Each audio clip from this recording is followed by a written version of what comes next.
Everybody. Welcome to another class on Web Yeshiva. I'm David Sedley. We are tonight continuing the halachot of Birkat Cohanim, which is almost the end of the Amidah. And tonight I want to talk about a bit more about what the Cohanim do, what the Levi'im should do, what the Shaliach Tzibbur does, what the congregation does, and then a few other things to wrap up at the end. So let's see where we go. So we kind of covered a bit of this last week, but the Cohanim, when they give their blessing, we talked about how they put their hands. They also make a bracha. So the Gemara in Sota says, "My mevarech." What blessing do the Cohanim recite? Amar Reb Zera, Amar Reb Chizda, Asher Kiddushim B'Kedushato Shel Aaron V'Tzifan Lavrech Et Hamo Yisrael B'Ahava, who commanded us in the sanctity of Aaron to bless his people Israel with love. And we talked last week about the importance of love and why love connects it to Aharon. So fine, I'll move straight on. And the importance of saying this blessing seems obvious, but there's this cute Gemara in Megillah where they ask a series of long-lived rabbis in what merit they lived so long. Shalu Talmidavet Rabbi Elazar ben Shammua. So Rabbi Elazar ben Shammua's students asked him, "B'mer harachti yamim, in what merit did you live such a long life?" Amar lehem, he said to them, "Mimai lo asiti kapantri lebeit knesset." In my whole life, I never took a shortcut, never used the synagogue as a shortcut. V'lo pasati al rashei am kadosh. I never walked over the tables or the benches to get to my seat, stepped over the heads of other people. And I never did Birkat Cohanim without first reciting a bracha. Right. So Rashi says at the bottom here, Lo nasati kapai leduchan leBirkat Cohanim. Right, when he gave Birkat Cohanim because he was a Cohen. Lefisha Cohanim shrechin levarech, because the Cohanim have to make this bracha. Brachata Hashem Elokeinu melech haolam asher kiddusham asher kiddusham b'kedushato shel Aharon v'sechas sota. So not the mitzvah blessing itself of the bracha, but it's reciting. He didn't attribute his long life to giving Birkat Cohanim, but rather to always reciting the blessing before giving Birkat Cohanim, which I think is interesting. So anyway, if you're a Cohen and you recite this blessing, keep in mind that it is good for long life. So there's other things the Cohen has to say as well. Ki ake kare mai amar. So when the Cohen heads up to say this, before he says the bracha, what does he say? Yiratzon milfanecha Hashem Elokeinu shtei bracha zosh tzivitanu levrechet Amcha Yisrael. Right? May it be your will, God, that this blessing that you commanded us to bless, lo yeh ba michshol va'avon, that there should be no stumbling block or sin in it. And then when he's finished saying Birkat Cohanim, what does he say after he's turned back around? So Rav Chizda taught Rav Ukva the following. He should say, Ribono shel Olam, Master of the universe, Asinu ma shegazarta aleinu, we have done what you commanded us to do. So now you do what you promised us. Hashkiv mimon kodshecha min hashamayim. Look down from heaven, your holy heaven, and can't remember now. Hashkiv mimon kodshecha min hashamayim. And I can't remember the rest of the verse. Oh, bless your people Israel. It says in the English. So that's the Cohanim have a blessing. Not blessing. A prayer to say before they make the blessing, that they make before they say the blessing, and then after they've done the whole blessing, they make another prayer. So we're talking about Birkat Cohanim in general. Amar Rav Chizda ein Cohanim r'shayin lakuf k'shiretz ba'atom ad shichzru p'neim min hatzibur. The Cohanim stretch their hands out, right? Do the hand thing. They may not fold their hands up until they've turned back around after finishing the blessing. In other words, they have their hands out from before the blessing begins till it finishes. Amar Zera Rav Chizda, and here it's connected to the relationship, the interaction between the Cohanim and the Shaliach Tzibbur. Ein hakarashai likrot Cohanim ad shich le'amin mepi hatzibur. So the custom is when there's more than one Cohen, in the Sephardi communities, it's the Shaliach Tzibbur, and in Ashkenazi communities, somebody else says Cohanim to give them the cue to say the bracha. The person who says Cohanim may not say Cohanim until the congregation has finished saying Amen from the previous blessing. And the Kohanim may not start their blessing until the person has finished saying Kohanim. And the people may not answer Amen until the Kohanim have finished saying their bracha. And the Kohanim may not start the next bracha, next word, until the congregation has finished saying Amen. And that's also true now that we have the Shaliach Tzibbur giving the prompt, giving the cue word by word to the Kohanim. He may not say his next word until the Kohanim have finished saying their word, and the Kohanim may not say their word till he's finished. There's got to be discrete gaps between each of these pieces of the puzzle, because each person has an important role to play. It's not that the Shaliach Tzibbur is like the offstage guy giving the cues. He's part of saying the bracha, is him saying the word first, is part of the bracha, and then the Kohanim repeat it, and the congregation answering Amen. The whole thing works together, and if they're interrupting each other and talking over each other, then it's not working as it is supposed to. The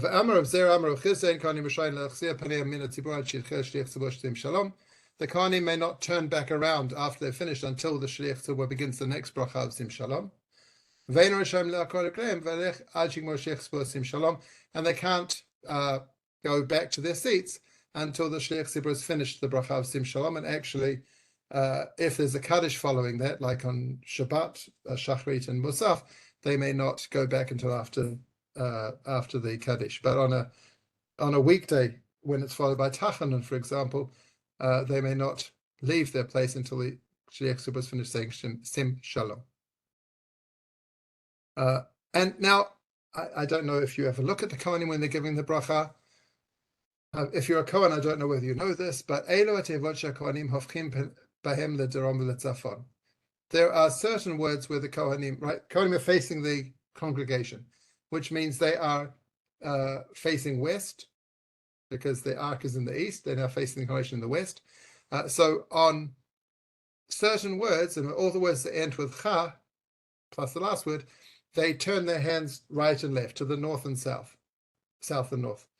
So when they say Yevarechecha, V'yishmerecha, Elecha, V'choneka, Elecha, Lacha, and Shalom, when they're saying, may God give you, bless you, keep you, guard you, show favor to you, all the you words, the Kohanim move their hands from right to the right and then to the left and then back to the middle again, to spread that bracha around to everybody. Sorry, I'm going too quickly because I just ran home. Slow me down, ask me some questions. Now, there is a custom that the Levi'im Rabbi, when you say to the right or the left, is that to the right of the congregation or their right? Their right. The Kohanim turn to their right, which, if the shul is positioned facing east, then that will be to the south. So yeah, Kohanim with their backs to the ark turn to their right, and then to their left, and then back to the middle. Thank you, very good question.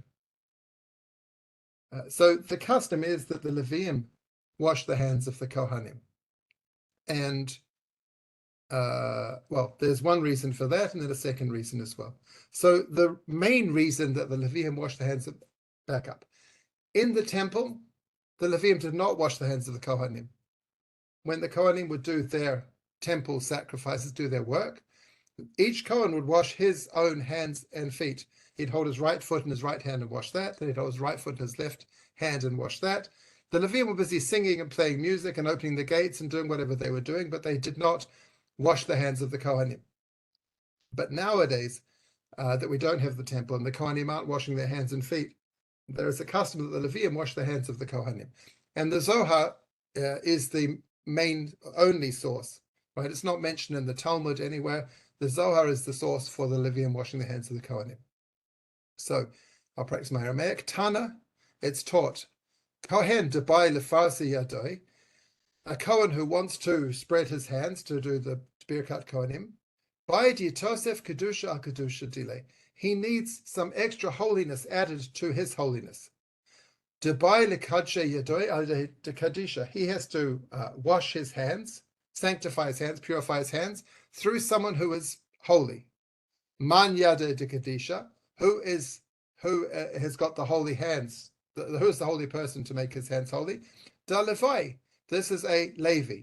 Debai kahan li'tal kedusha demaya miyadai. That a Cohen has to wash his hands to make them holy from the water of the holy water of the Levi. Tichtiv, because it says in the Torah, "V'kidashte et haLevim," you shall sanctify the Levi'im. Ha'inu kedusha, they have holiness. Uktiv b'hu b'Levim, and it says about the Levi'im, gam et achicha matei Levi, also your brothers, the tribe of Levi. So, I guess the Levi'im have a certain level of holiness, and the Cohanim have a higher level of holiness. But for the Cohanim to reach their level of holiness, they need the Levi'im to wash their hands for them. Maybe this is an antidote to Korach, who was a Levi, complaining that Aharon got all the good stuff and made him challenge Moshe. So the Levi'im are supposed to be working hand in hand, washing the hands of the Kohanim. So there's not all that many halachot that we learn from the Zohar, but this is one of them. The Zohar is the source for the Levi'im washing the hands of the Kohanim. Now, this presents a problem. Okay, fine. Look, if the Aruch HaShulchan, right, the Zohar is attributed to Shimon Bar Yochai and is certainly well known by the medieval rabbis, some of them. The Aruch HaShulchan is the 19th century, and he first quotes the Zohar as the reason, and then he gives another reason. V'odev shalomah lezikaron beit mikdashenu. Another reason is that it's a reminder of the temple. She'az hiu Levim mishamshim b'shmirat hamikdash, right? Because when the temple stood, the Levi'im were on guard duty. They'd be keeping, making sure the temple ran smoothly. Tachat memshelat Kohanim, and they were under the authority of the Kohanim. So now also they wash the Kohanim's hands, means they're under their authority, because really the Levi'im don't have very much to do. They get the second aliyah, but they don't have anything as a reminder of their status as a Levi. Right? The Kohanim, apart from Birkat Cohanim, the Kohanim have all sorts of restrictions on what they can do, where they can go, and who they can marry, which remind them they are Kohanim. But the Levi'im don't really have any restrictions. So he says they do it to make them kind of remember that they're Levi'im. So the Shulchan Aruch says, even though the Kohanim washed their hands in the morning when they woke up, before they prayed, they have to wash their hands again before Birkat Cohanim until the rest. And the Levi should pour water on the hands of the Kohanim. And here's something that I don't think I've ever seen, certainly not common. The Levi should wash his own hands first to purify himself, so that then when he washes the hands of the Kohanim, he's adding to their purity. And it says in brackets, the custom is, though, that the Levi'im don't wash their hands first. They rely on the fact they wash their hands in the morning. Now, often there's also a practical problem. There's not enough time, depending on how many Kohanim there are and how far away the water is.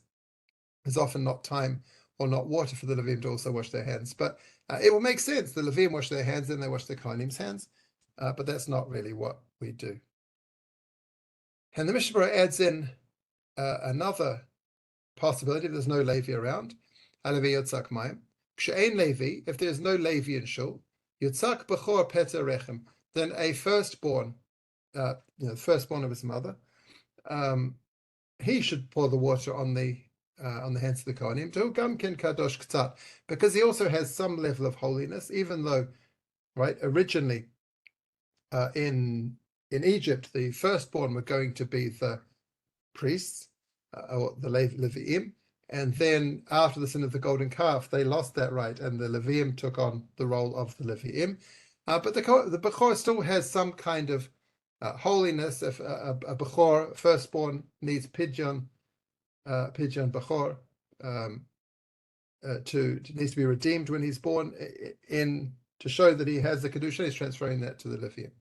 So he should pour their hands. V'im ein gam Bechor, but if there's no Levi and no Bechor, tov she'atil HaKohen b'atzmo, it's better the Cohen washes his own hands, mishiatzik Yisrael edo. That's better than just having a regular Yisrael pour water on his hands. And there's no prohibition on the Cohen washing his own hands. I have a Chevrusa who is a firstborn, and he's always very happy when he goes to shul and there's no Levi'im there, and he gets to wash the Kohanim's hands.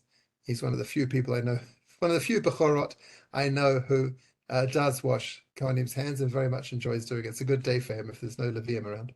Baruch atah Adonai Eloheinu melech haolam. So those are your options for Levi. If there's no Levi, Bechor, if there's no Bechor, then the Kohen washes his own hands.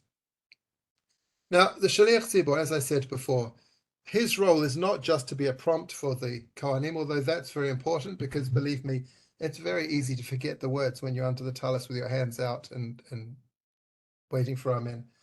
So he does a very important role giving the words, but also he's part of the bracha. Right? He's, as we know, when there's no Kohanim present or in Chutz La'aretz, the Shaliach Tzibbur says Birkat Cohanim. Oh, interesting. Rabbi Lau, former Chief Rabbi Lau, I assume you mean? So a Bechor should try to find a minyan without a Levi once he has to have the. Okay, I did not know that. Thank you, Michael. I will tell Kenny. So the Shaliach Tzibbur should not be shy or embarrassed about saying the bracha. He shouldn't whisper it. He should. He's saying the blessing. That's part of the blessing as well. But we're worried in the days before there were Siddurim. We're worried that the Shaliach Tzibbur might get confused. So the person who's the Shaliach Tzibbur, who's prompting the Kohanim with the words, should not answer Amen after their blessing, because he might get confused about where he's up to, which, trust me, happens even with Siddurim, that sometimes they skip a line.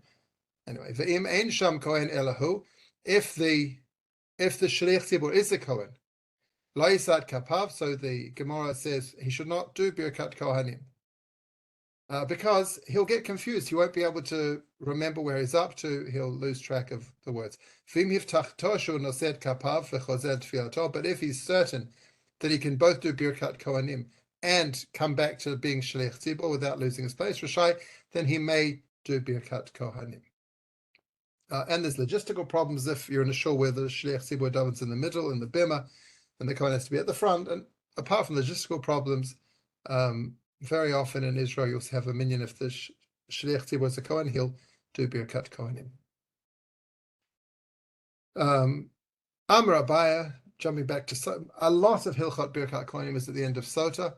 The Mishnah there says these are the things that have to be said that may only be said in Hebrew, and one of them is Birkat Cohanim. So then it goes on to a whole page of halachot of Birkat Cohanim.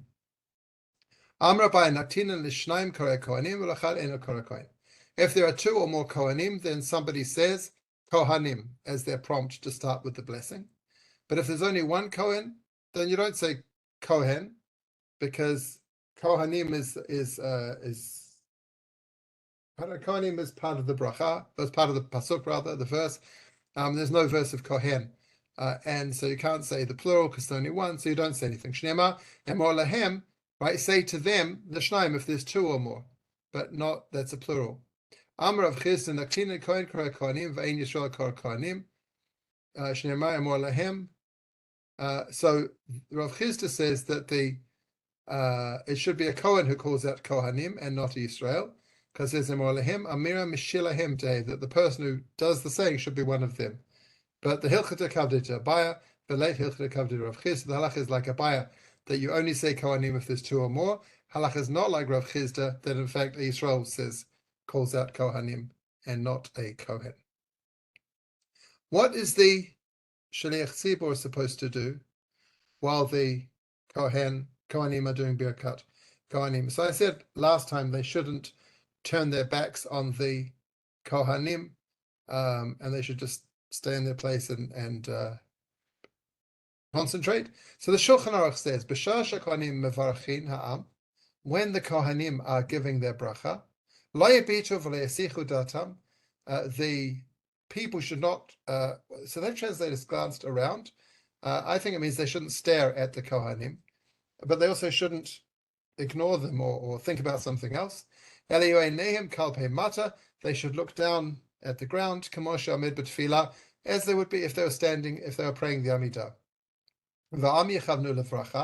And the people have kavanah for the bracha that they're receiving, because the Kohanim can only give a bracha if there are people to be blessed. They should be facing towards the Kohanim, but they shouldn't be staring at the Kohanim. And the Ramah adds, the Kohanim should not look at their own hands. Therefore, Therefore, his custom is that the Kohanim put the talit over their heads, but put their hands out of the talit so they don't look at their own hands. And other places have a custom that the Kohanim cover their hands with the talit so that the people won't look at their hands. In the temple times, the Shekhinah was on the hands of the Kohanim, the divine presence. Nowadays it's not, but as a reminder of that, we don't want to look at the Kohanim. So every shul I've been to, I believe, although I guess I wouldn't know because I wouldn't be looking, but I think every shul I've been to, the Kohanim cover their hands with their talit, but there certainly were places in the not distant past that the Kohanim's hands were outside of their talit, and the people would cover their faces with a talit. Sefer Haflah, Pinchas Levi Horowitz, 18th century. I put at the bottom there the beginning of this Wikipedia entry. He wrote a book called Haflah, so he's known as the Hafla'ah. And so he says about this, Pashut, it seems to be obvious that just as the Kohanim have a positive mitzvah to bless the people, so too, the people have a positive mitzvah to be blessed by the Kohanim. So he thinks that's obvious to him. And afterwards, I found this explicitly in Sefer Charedim, Shekatav, Ken, that he wrote this, that there's a positive mitzvah for the Israelites, the non-Cohanim, to receive the blessing. So they're part of the bracha in the same way as the Kohanim are. Now, the reason the Kohanim and the people should not look at their hands is from this Gemara Chagiga. Rosh Yehuda bar Rabbi Nachmani, so Rav Yehuda bar Nachmani, who served as the disseminator is a good word, right? When Reish Lakish would give a shiur, he would say it quietly, and Rav Yehuda would stand and say it loudly to everybody and elaborate on what he'd said. And he says, anyone who looks at three things, his eyes will become dim. Bekeshet, if someone looks at a rainbow, or benasi, if he looks at a nasi, at the prince, or bekohanim, and if he looks at the kohanim when they're doing Birkat Cohanim. Right. Bekeshet Tichtiv, it says about the rainbow, Kemarea Kesha Sheyeh Be'anan B'yom HaGeshem, Hu Mareh Demut Kvod Hashem. Like a rainbow in the sky on a rainy day, that is similar to the appearance of God. So looking at a rainbow is like looking at God, and that makes you go blind. Benasi Tichtiv Menatat Mehodcha Alav, the prince, the nasi. God says he'll put some of his glory on him. So looking at the prince, like looking at God. Mr. Kalba Kohanim is much better wish Kayam. If somebody looked at the hands of the Kohanim, or looked at the Kohanim when the temple was standing, they would stand on the Duchan in the Beit HaMikdash, and they would bless the people with God's real name, his explicit name. And that's talking about when they may not look at the Kohanim, because again, the divine presence is there. Nowadays, there's no divine presence, and so it's a custom not to look at the Kohanim. I don't want to commit to. If I was an optician, I would use this in my advertising, but since I'm not, don't look at the Kohanim's hands, but there is no divine presence there. Now, I was sure this was above Bavli somewhere. I really think there's a Gemara and Brachot that I couldn't find, but anyway, I'm going to quote the Yerushalmi and Gittin for this, which again I mentioned last week. It says, Ra'acha b'ritalchem barachia b'shem Rav Simlai. So, right, these rabbis said, Ir shekula kohanim, If there's a city which is all Cohanim, kulan nosin et kapehem, everybody does Birkat Cohanim. So there's no people left to be blessed. Everyone's on the Duchen doing Birkat Cohanim. So who are they blessing? They're blessing the people who aren't in shul, the people in the north, the people in the south.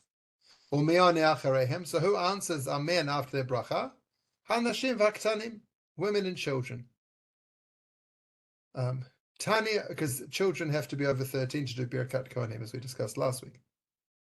Tanya Bar Binyamin, Am ha'omer achrei Kohanim, people who are in shul. So even though Birkat Cohanim covers everybody outside, wherever they are, north and south, but if people are inside the shul and they're standing behind the Kohanim, meaning closer to the Aron Kodesh, behind the Kohanim, Eina b'chlal bracha, they're not included in the blessing.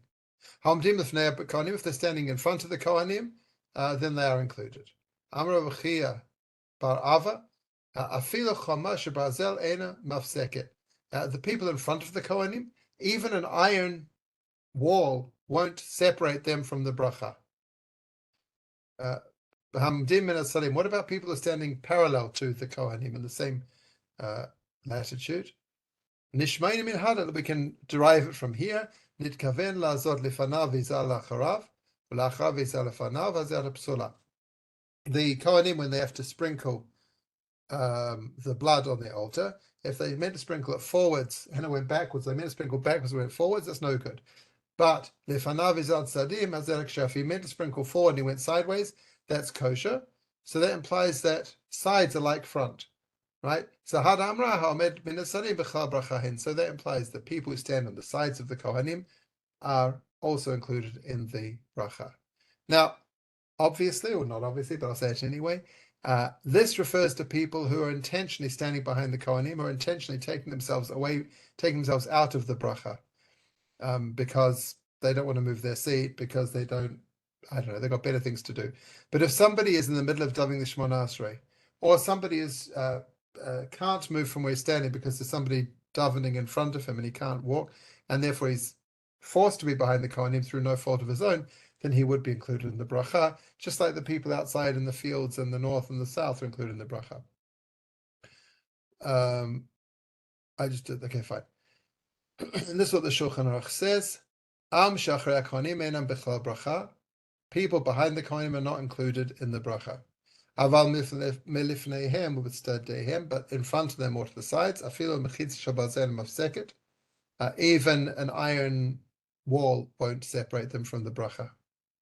V'lachareihem, and behind the Kohanim nami, imhem anusim, if they're forced, they've got no alternative but to be. They could go on am shebasadot, like for example, the people in the fields working at the front of the shul, behind the Kohanim.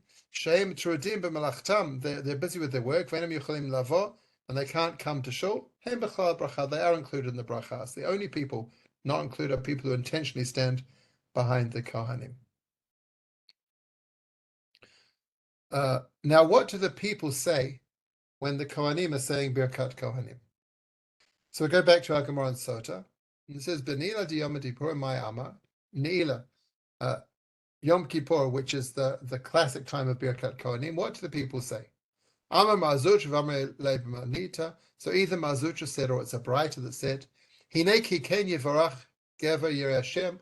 This is how you somebody who fears God will be blessed. Yivarech Hashem et Zion, oreh tov Yerushalayim kol yemei chayecha. So that he says after the first bracha, and the second one he says another, you should be blessed from Zion and see good in Jerusalem all the days of your life. And the third one he says you see your children and blessing for your children, grandchildren, and all of Israel. So when does he say these verses? Rav Yosef Amar ben kol bracha ubracha. Rav Yosef says, like I just explained, after each of the three blessings of the Kohanim, he says one verse.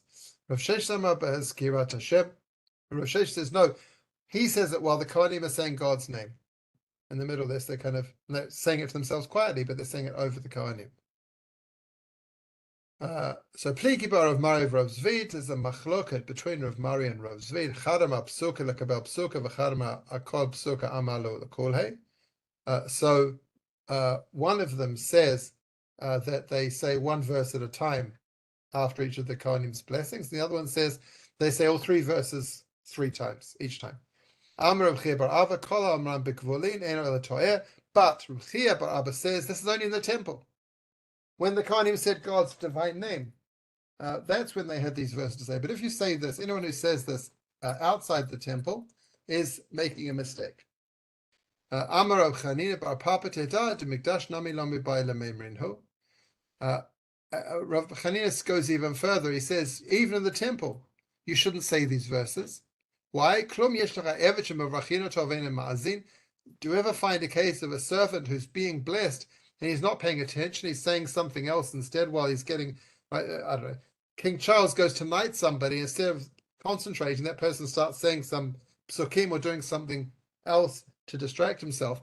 So when the Kohanim, according to Rabbi Chanina bar Papa, don't say anything when the Kohanim are doing their blessing. Just sit quietly and concentrate on receiving the blessing. Rav Acha disagrees and says, even outside the temple, you do have to say these verses. Do you ever have a servant who receives a blessing and he doesn't say masbir panim? They translators does not brighten, but he kind of says thank you, or he shows favor back. So you receive blessing, you say a blessing back. Rav Bahu says, I used to say these verses initially, but when I saw the Rav Abba from Akko, now I don't know anything about Rav Abba from Akko, so I can't give you any background, but when I saw that he wasn't saying these verses, I also didn't say them. And that's the halacha, that you shouldn't say anything when the Kohanim are saying Birkat Cohanim. Now, that's a problem for some people because the Siddur, particularly the Art Scroll Siddur, has pages and pages of things to say when the Kohanim are doing Birkat Cohanim. So, before I talk about that, there's one exception where you may speak during Birkat Cohanim. And that's if you have a bad dream.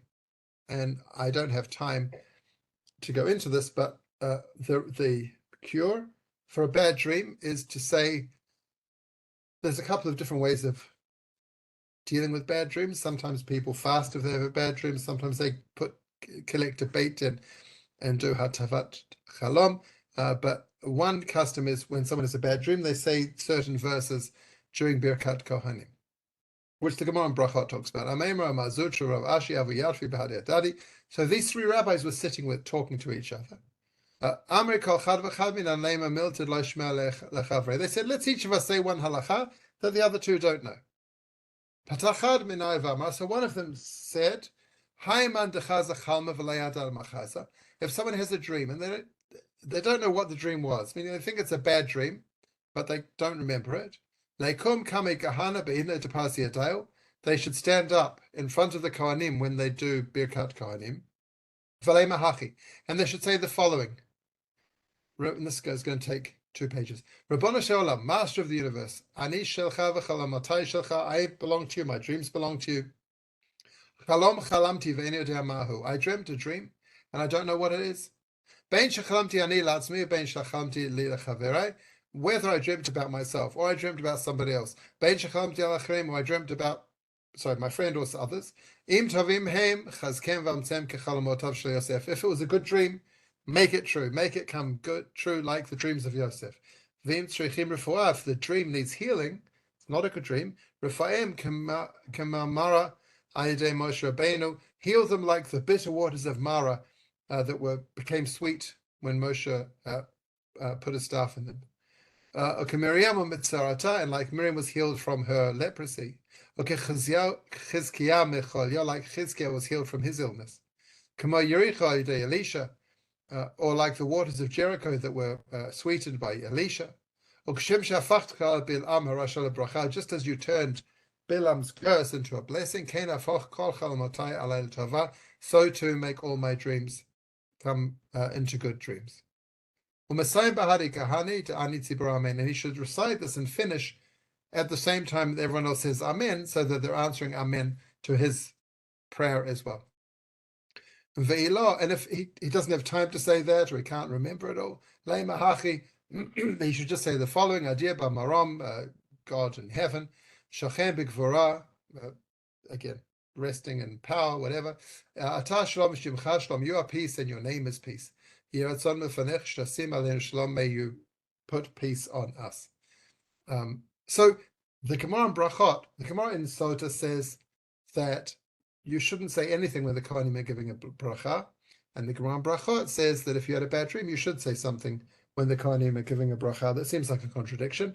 Luckily, we have Tosfot, who both points out this contradiction and answers it. So he begins by quoting the Gemara Kolam Gevole and El To'er. Pirishri, so the Re explains, Afa Gav Damrin Perak Ro'er, even though the Gemara Brachot says, Haiman Dechazi Chalma, someone who had a bad dream, right? Why is he allowed to speak? Dehata Mishum Sakana Hetiro. That is an emergency situation. If a person has a bad dream, that could be dangerous. So if it's Pekuach Nefesh, if it's a case of danger, they're allowed to speak during Birkat Cohanim. Shema Chalom Mesukanu, maybe the dream is dangerous. Shetzrich Refuah, and it needs this healing, and he's got to say these verses to heal himself, heal the dream. Because the power dreams are so serious that even on Shabbat, if someone has a bad dream, they may fast on Shabbat. So we see that curing a bad dream overrides normal rules, because it's forbidden normally to fast on Shabbat.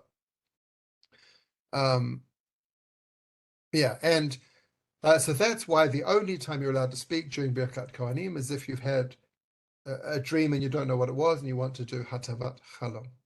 And Pirush Rabbeinu Chananel says, Hani Kolo Rabbi Chia bar Abba, Rabbi Chanina bar Papa, Rabbi Abau, Hilchat Ninhu. All the statements of these three rabbis are halacha, meaning that people should not speak during Birkat Cohanim. They should not say any verses. They should not say anything. They should stand quietly and concentrate on the blessing.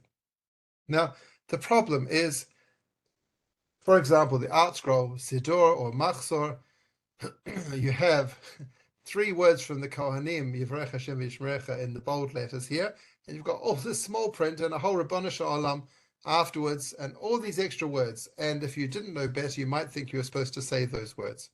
And really, you're not. Certainly not supposed to say them on a weekday or on a Shabbat. One second, Melvin. If someone has a bad dream, there is a halacha they should fast. I don't know what you mean by a minor fast. It's a fast from daytime to nighttime. So yes. But in general, people don't fast for dreams nowadays. It's probably better to just say the dreams have no meaning. It's a machloket Rav and Shmuel in the Gemara Brachot in the last chapter there, and Shmuel is of the opinion that dreams have no meaning. And even though we have Gemaras like the one we just looked at, where dreams do seem to have meaning, if you don't believe in the power of dreams, then they won't have any effect on you. So yes, there are some people who fast, and halacha says that you may or you should. But nowadays, most people wouldn't fast for dreams, and I wouldn't recommend starting. Just assume that dreams are based on indigestion, what you had for dinner. Anyway, so the art scroll and other siddurim have lots of words that look as though you're supposed to say them during Birkat Cohanim. And the answer is, you're not. And art scroll knows that, and that's why art scroll only put them there on festivals, but they didn't really explain okay, Alvin, well, that's powerful. I don't know what the right response is to that, but bad. No, it sounds like something interesting is happening, and I'm sure that the bad dreams have no power and will not turn into anything bad. So the reason they put all that in there is because of what the Ramah says here. The Shulchan Aruch says when the Kohanim are making their blessing, don't say anything, stay quiet. The Ramah adds, nowadays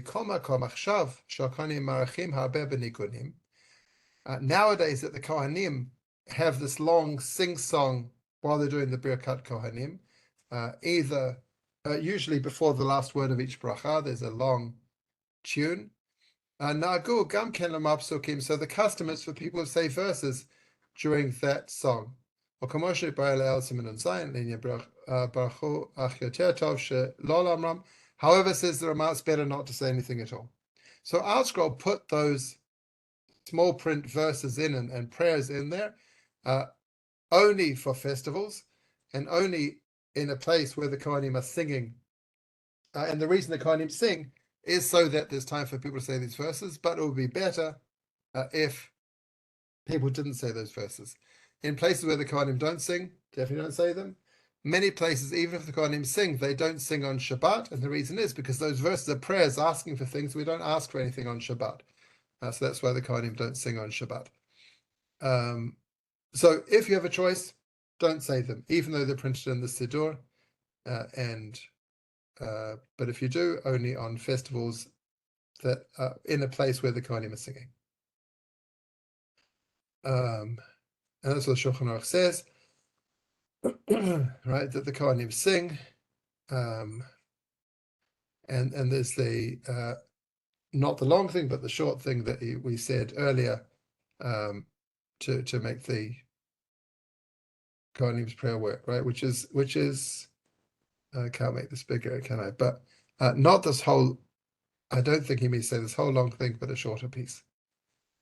And again, only when the Cohanim are singing at the end of their bracha.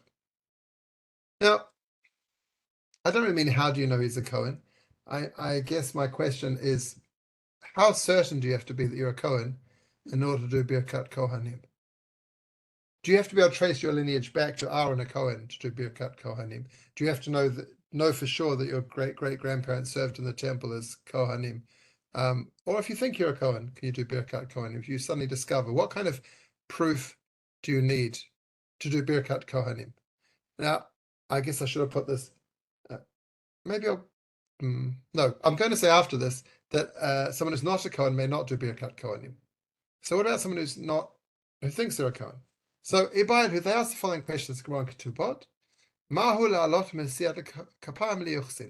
if somebody does Birkat Cohanim, does that then can we use that as evidence that they're a Cohen and therefore they can eat truma, for example, right? And the Gemara answers, Rav Chizra Avina Charama Malin v'Charama Ein Malin. It's a machloket. One rabbi says yes, one rabbi says no. Meaning, how certain is the Cohen when he does Birkat Cohanim that he's really a Cohen? That's a machloket. Amar le Rav Nachman bar Yitzchak Rava Maula Lov Nasir Kohen Liyuchsin. So Rav Nachman asked the same question of Rava. Amar le Plugted Rav Chizra Rav Avina. It's a machloket.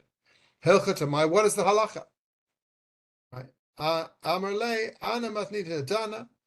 I know there's a Breita which says, a Mishnah that teaches, no, a Breita, Breita, says, Tanya, Rabbi Yossi Omer Gdola Chazaka Shneimar Mipnei HaKohanim B'nei Chavya B'nei HaKotz B'nei Barzilai Asher Lakach Mibnot Barzilai Agiladi Isha V'Ikra Al Shemam.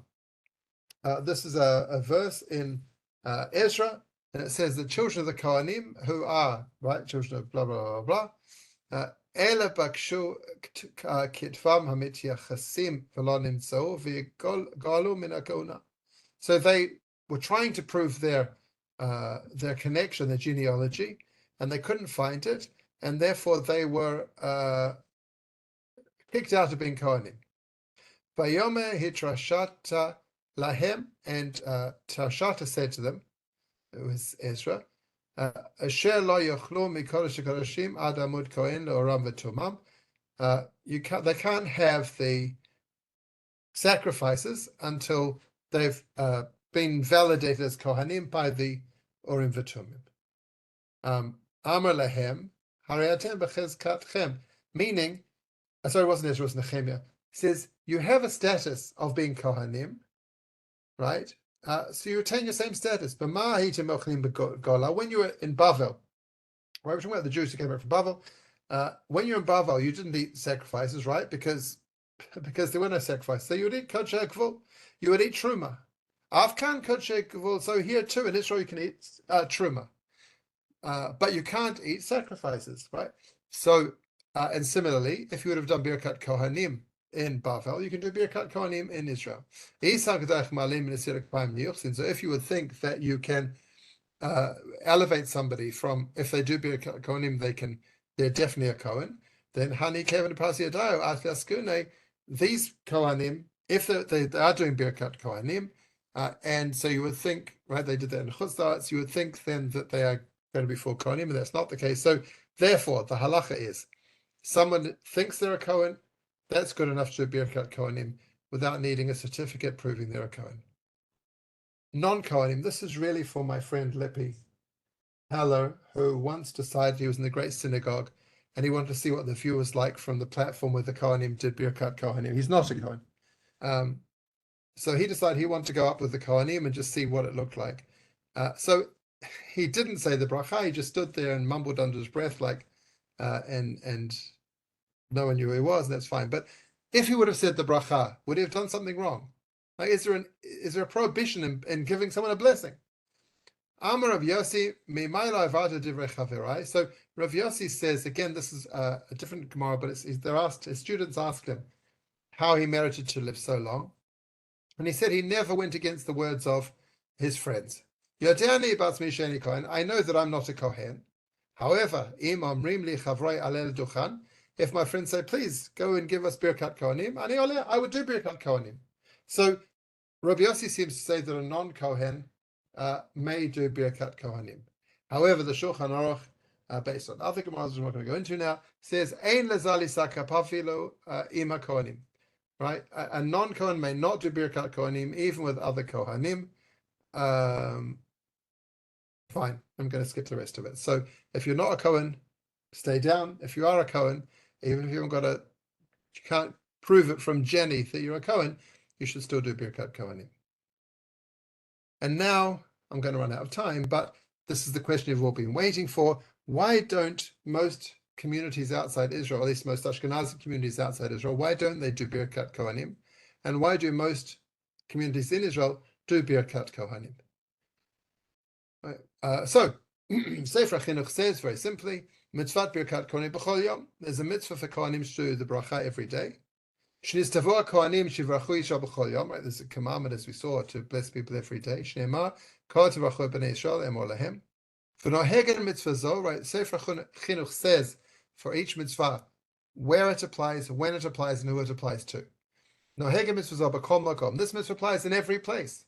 Doesn't matter if you're in Israel or outside of Israel. B'chol zman, and it applies any time, whether there's a temple standing or not a temple standing. B'kohanim, and to all Kohanim. Ki aleim mitzvah zo levarach Yisrael, because they've got the mitzvah. Shachrit, Musaf, and Ne'ilah chayvin levarachem. They've got a commandment, an obligation to do Birkat Kohanim and Shachrit, Musaf, and at Ne'ilah on Yom Kippur and fast days, which we don't really do nowadays. Which is why, parenthetically, when Mincha is davened late on a fast day, the Kohanim do Birkat Kohanim, but I'm not going to get into that. So Sefer HaChinuch says simply, yes, you should be doing Birkat Kohanim in Israel and outside of Israel. There shouldn't be any distinction between them. And he's right. There's no source in the Talmud that makes any distinction. I was going to say not in the Rishonim. That might not be true, but no major source in the Rishonim either says that you should not do Birkat Kohanim outside Israel. But the Beit Yosef, so is the Agra they Rishonim, late Rishonim, fine. Beit Yosef, which is written by Rav Yosef Karo, the author of the Shulchan Aruch, he says, Michtav ha'agor shenish'al me'ari molin, lama en kohanim asin kapem b'chol yom. So, Maharil, the Agor asked Maharil, the Agor said that Maharil was asked, why the Kohanim don't do Birkat Kohanim every day outside of Israel? Or maybe even inside Israel. Shul mitzvah say. It's a positive mitzvah. Why wouldn't you do it? Be'eshiv, and he says, the Kohanim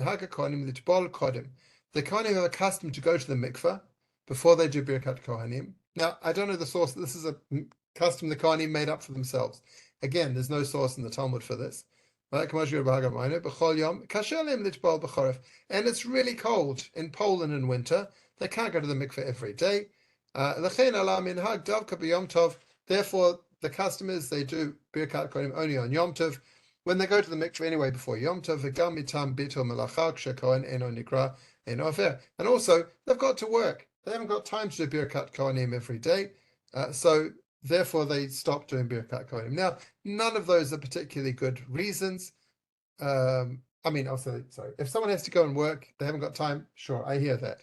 But for that to become a custom that nobody outside of Israel, no Ashkenazim, some Sephardi shuls do Birkat Cohanim outside Israel, but majority of Jews outside Israel don't do Birkat Cohanim because it was too cold to go to the mikveh, which they didn't need to do anyway, or because they've got to work. That seems like strange. Right? And so he ends up Yashar Kocham Shabbanei Yisrael Bekom Malchot Mitzrayim. The Beit Yosef ends with saying, Kol HaKavod, well done to the people of Israel and the people of Egypt. Shnosem Kameh B'chol Yom, they do Birkat Cohanim every day. Ve'inam tov v'lim, and they don't go to the mikveh, and they avoid the whole problem. And the Shulchan Aruch, Rav Yosef Karo lived in Tzfat in the 16th century. Darkei Moshe has a different reason. Partly because they're too busy working, but also, I should read the last line here, they're not happy because they're outside Israel. Life is tough. If they have to miss work, they're not happy, and therefore they don't. And you have to be happy when you do Birkat Cohanim, so they don't do it when it's a work day, and on Shabbat they also don't. Shulchan Aruch Rav takes it further. Whoops, that's the wrong punctuation. This is the first Lubavitch Rebbe, who wasn't from Lubavitch and wasn't yet the first, but when he was around. Anyway, Shnei Zalman of Liadi, Na'agu b'chol on Elu, and I should have taken that footnote. The custom in all our countries, in Russia, Shein Nesiat Kapayim Ela B'Yom Tov. We only do Birkat Cohanim on Yom Tov, Mishum She'az Shuim B'Simchat Yom Tov, because people are happy. V'tov lev hu yivarech. Somebody who is happy should bless. Ma'ashenkim b'shar yamim, afil b'shabbatot, hem trudim, al mechiatam, v'al bit melachtam. All the other days, even Shabbat, they're too busy, too preoccupied with their livelihoods, with missing out on work. Einam shrim b'simcha. They're not happy. V'afilu b'yom tov, ein osim kapayim el b'fil musaf.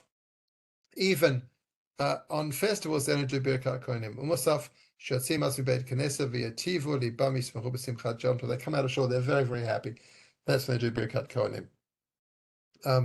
Now, again, not a great reason, with all due respect, not a great reason. Oel Yaakov ben Aaron Sasportas, was a contemporary of, it was around at the time of Shabtai Tzvi, the false Messiah, and he was very strongly opposed to Shabtai Tzvi. He strongly said he was not the Messiah. And he seems to he says, when Shabtai Tzvi showed up, some communities in Amsterdam wanted to do more, do better mitzvah. They started doing Birkat Cohanim every day. And then when Shabtai Tzvi turned out to be a false Messiah, they wrote a letter to him and said, what do?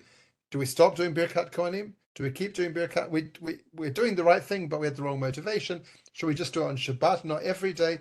So there seems to be, I'm not so interested in his answer, but there's something messianic about Birkat Cohanim, and perhaps part of the opposition to doing Birkat Cohanim outside of Israel is this trying to damp down messianism.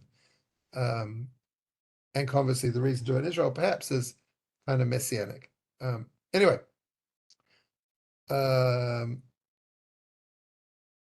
yeah, so there's two stories about the Vilna Gaon and his student Chaim Volozhin.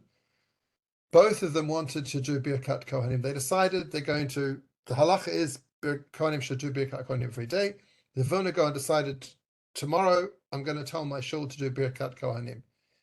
And that night he was arrested and locked up in jail for a week, I think. And so he understood from that it wasn't the right time to do Birkat Cohanim.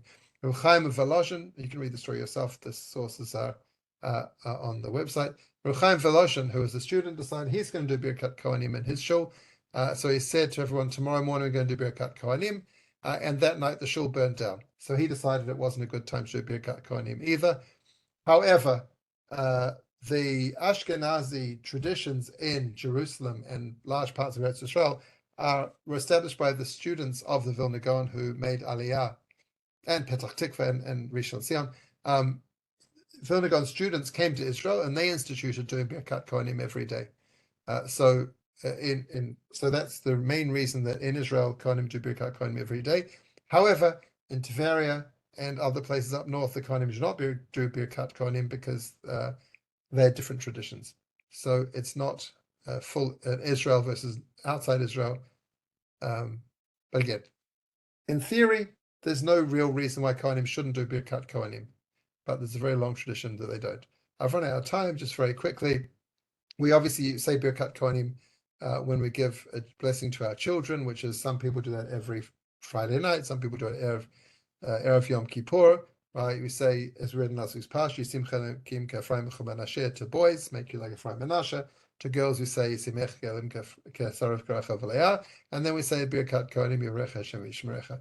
And that's not only Kohanim; everybody, men and women, can say Birkat Kohanim. In that case, we use Birkat Kohanim, sometimes Kohanim, to show that they're Kohanim, put symbol of hands on their gravestones. That's interesting.